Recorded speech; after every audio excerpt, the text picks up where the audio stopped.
Meu nome é Olavo Luiz Pimentel de Carvalho.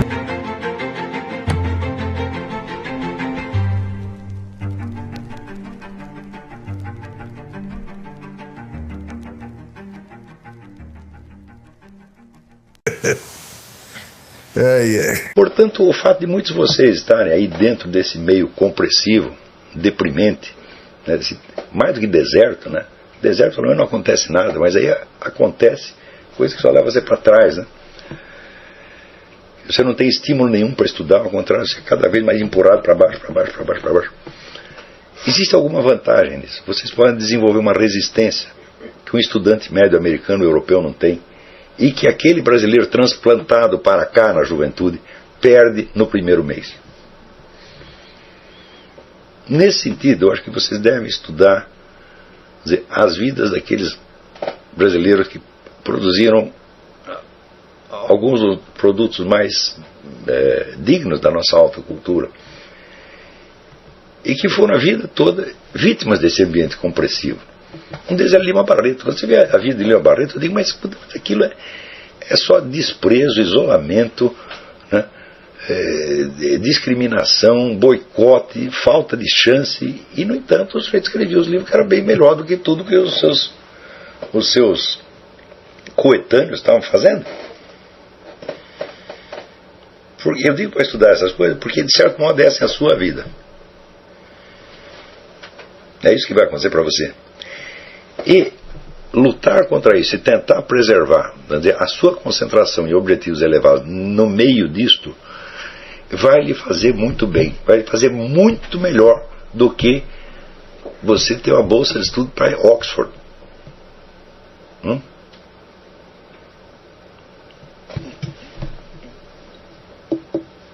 Veja, pelo fato de você viver no Brasil, você está tendo acesso a algumas das experiências mais deprimentes e terrificantes que um ser humano pode passar no que diz respeito ao seu desenvolvimento espiritual. Só que essas possibilidades que existem no Brasil, elas estão se espalhando pelo mundo. Lentamente, você vê certos sintomas de degradação extrema que antes você só via no Brasil aparecerem aqui nos Estados Unidos, na Inglaterra. Só que acontece o seguinte, americanos e ingleses são totalmente indefesos ante essas coisas. 100% indefesos. Justamente porque foram acostumados com outro patamar, você está entendendo, de educação, de alta cultura, etc, etc. Até de educação doméstica. Então, existem certas manifestações da degradação humana que são invisíveis a um americano ou europeu. Ele não percebe aquilo porque ele está fora da possibilidade dele. Quando eu contei aqui para alguns americanos a história do Lula com as cabritas e com o personagem, o companheiro de cela que ele diz que estuprou, os americanos não entendiam nos primeiros momentos. Porque aqui o máximo que aconteceu foi o Bill Clinton com a Mônica Lewinsky. Agora, cabritas, meu filho, jumentas. É evidente que qualquer pessoa aqui que tem uma relação com a jumenta ou com a cabrita, mesmo na infância, será imediatamente submetida a tratamento psiquiátrico. A família vai ficar alarmada, vai dizer, esse menino tá louco. E quando o Lula deu aquela entrevista, né, dizendo, que bom, antigamente nós tínhamos mais liberdade, nós podíamos comer cabritas e jumentas. Então ele está, vamos dizer, proclamando que numa certa área do Brasil, pelo menos, vamos dizer, a loucura, o sintoma psicopatológico era admitido como normal. Isso aí não tem jeito de você meter na cabeça de um europeu ou do americano. Ele nunca vai entender isso aí. O dia que ele entender isso, ele terá se rebaixado, ele terá admitido essa hipótese. Agora, se você admite como hipótese viável ter relações com jumentos e cabritas, por que você não há de estuprar um ser humano? Já é um upgrade, né? Veja, o sujeito que comia cabritas Olha, ele está comendo gente. Não é um upgrade, ele está mais próximo da normalidade do que estava antes. Então, a vida em condição de miséria espiritual e intelectual extrema pode alimentar em você uma certa independência do meio que num outro ambiente você não conseguiria. Aqui o meio é bondoso, trata bem, te dá chance, ninguém está te boicotando, deixam você ir para frente, às vezes até torcem por você, mesmo que não gostem do que você está dizendo, eles vão te empurrar para frente. Só vão te boicotar em casos extremos, evidentemente, né? Isso também existe, mas não é a norma, não é a regra. Então você se adapta facilmente ao ambiente. E se você se adapta ao ambiente, você se torna tão indefeso quanto os outros participantes do mesmo ambiente.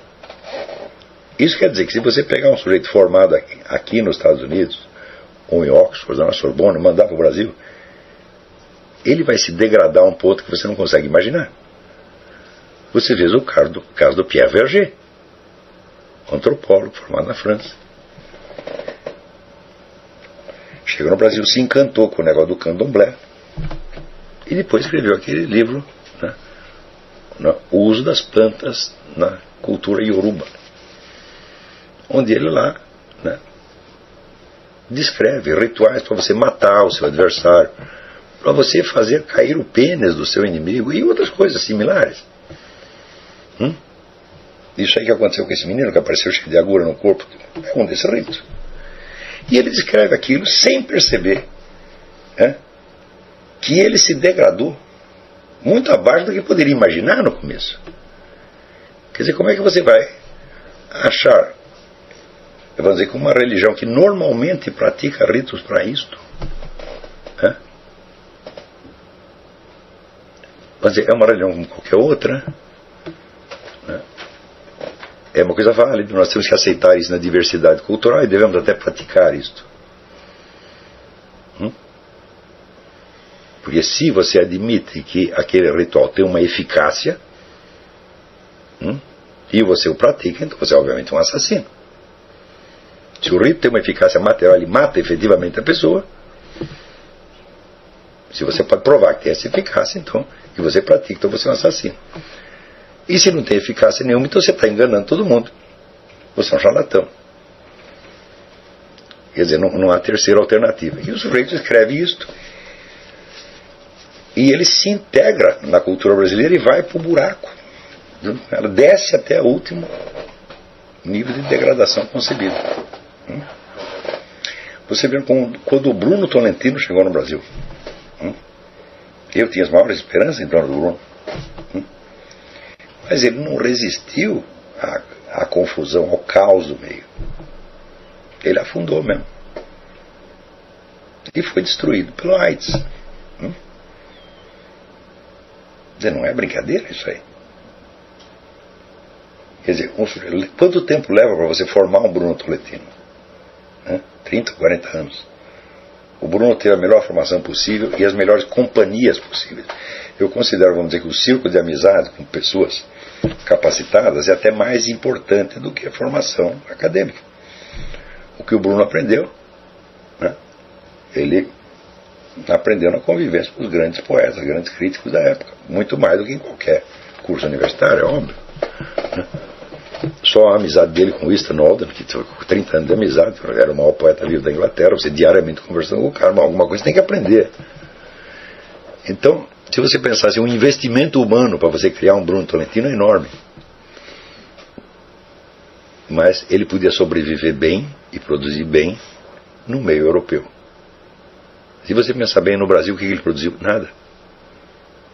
Praticamente tudo que ele publicou estava pronto na Europa.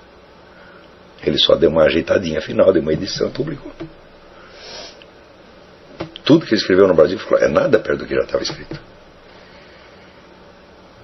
Então o Bruno voltou ao Brasil para morrer. E note bem, o Bruno era um gênio assombroso. Agora, você tem que pensar, o que eu quero fazer? Eu tenho uma missão para com esse país, porque eu estou vendo que isso aqui está degradando abaixo do que a gente esperava. e nós temos que criar uma coisa melhor para a geração seguinte, esta é a nossa missão, ou ao contrário, eu estou apenas me sentindo desconfortável aqui e quero uma coisa melhor para mim. Se este é realmente o seu problema, então você está realmente fora da vida intelectual, porque você está julgando a sua vida, a vida que você quer realizar, é apenas uma vida de conforto, não de realização. Claro que o conforto é preferível ao desconforto, isso eu não discuto. Porém, existe o critério de hierarquia, o critério de importância.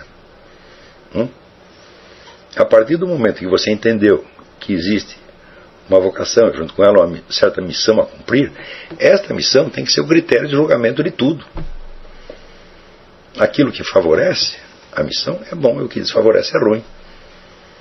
Ora, a extrema miséria pode desfavorecer. Mas o conforto e o bem-estar também pode desfavorecer. Portanto, tudo isso é muito relativo. Tá certo? Então, eu olhando a minha própria vida, eu não posso dizer que os momentos de maior conforto e segurança foram os de grande criatividade. Eu acho que não. Não foram. Alguns momentos de mais criatividade foram os mais miseráveis. Então, é claro que vocês estão num ambiente que nós podemos considerar humanamente compressivo, depressivo, né?